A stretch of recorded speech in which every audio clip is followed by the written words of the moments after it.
ఇవాళ ఈ శాసన మండలి ఓడిపోతే ప్రభుత్వానికి వచ్చే ప్రమాదం ఏం లేదు. ఎమ్మెల్యేల లెక్క కాదు, ఎమ్మెల్యేల లెక్క మీదనే ప్రభుత్వం ఉంది, ఎమ్మెల్యేలు బలంగా ఉన్నారు. కానీ రేవంత్ రెడ్డిని ఏదో రకంగా దెబ్బతీయాలి, బలహీనం చేయాలి, ఈ ప్రభుత్వం మీద దుమ్మెత్తి పొయ్యాలి, ఈ ప్రభుత్వానికి మరక అంటించాలి.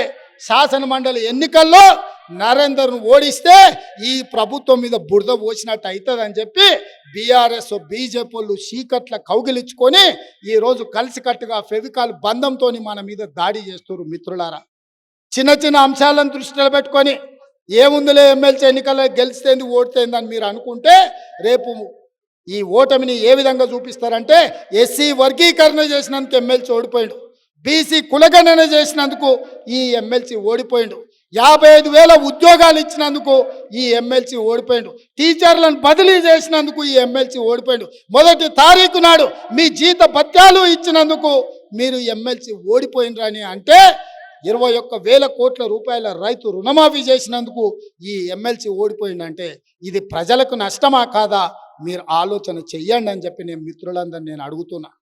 అందుకే మిత్రులారా, దొంగ దెబ్బ తీయాలని చీకట్లో ఒప్పందాలు చేసుకొని ఈరోజు ఊరు మీదకి బయలుదేరిను. నేను కిషన్ రెడ్డిని అడుగుతున్నా, నువ్వు మెట్రో రైలుని ఎందుకు అడ్డుకుంటున్నావు?